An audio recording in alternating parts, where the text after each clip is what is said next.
Welcome to the second part of Coulomb's law, where we'll discuss superposition.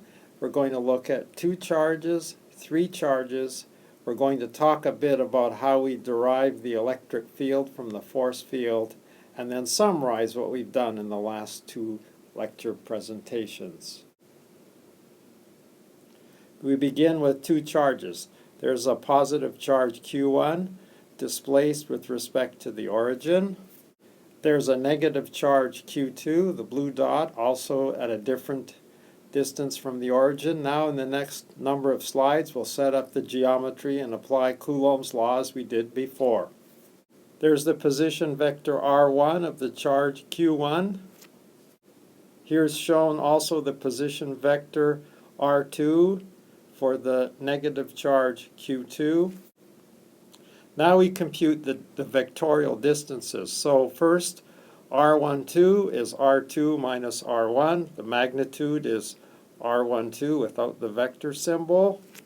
We see in this slide the unit vector A hat 12, and we have R12, so we're ready to apply Coulomb's law. In this slide, we see the attractive force as indicated by the red arrow. Q2 is attracted by Q1 with the geometry as shown. Finally, we compute the force F2 on the charge Q2 using Coulomb's law as we did before. The only difference now is the position of the origin. We are now going to repeat this for three charges, all of which will be positive. So here are our three charges, Q1, Q2, Q3, all positive. We are going to look at the force on charge Q2 due to the Coulomb interaction, a result of interacting with Q1 and Q3. So first we have the position vector for the charge Q1, R1. Position vector shown for the charge Q2, that position vector is R2. Position vector R3 for the charge Q3. Now we do the geometry. R12 is little r2 minus little r1. And for that vector R12, we have the A hat 12, the unit vector as indicated by the blue arrow.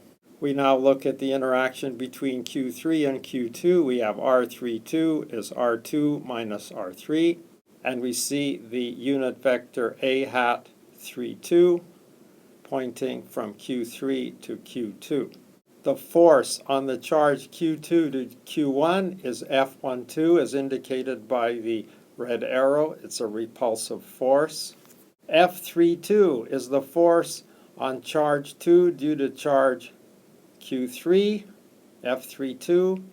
Now what do we have? We have two vectorial forces, so we can compute the net force on Q2.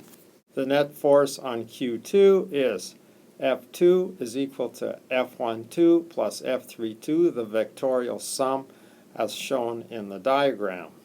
This slide is the same as the previous slide, but I've highlighted the subscript 2 there. It's the second subscript.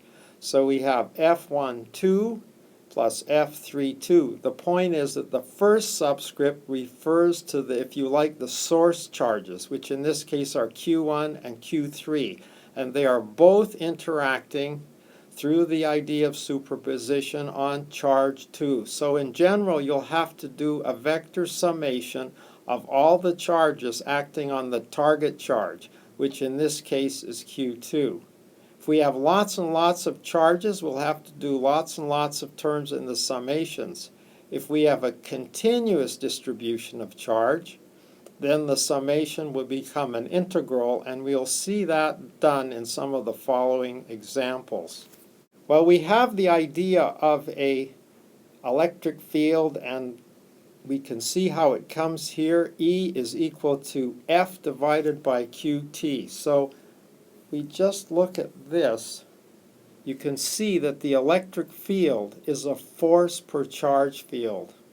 And if we do the algebra, you can see that the QT's cancel out, and we get over here the magnitude of the electric field, Q over 4 pi epsilon naught r squared, times A hat R. Now, the notation has changed. That we use the textbook notation and have dispensed with the subscripts. So capital R here is again the distance between the charges, where the charge would be where the test charge would be located. So that's a unit charge.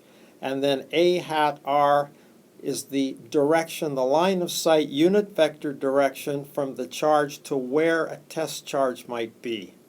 By convention, the electric field lines for a positive charge go radially out, as shown on the diagram on the left for the red positive charge.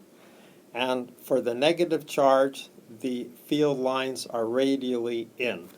If we have more than one charge, when we find the electric field, we use superposition, adding everything up. Please refer to figures 2.2 and 2.3 in HATE and example 2.2. In summary, we have so far Coulomb's law is a force law. The force is a vector.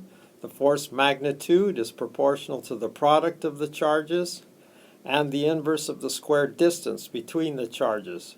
Vector superposition applies, and the total force per unit charge is the electric field intensity. Underscoring that in point 5, the rubber band analogy still applies because the electric field is a force per charge field.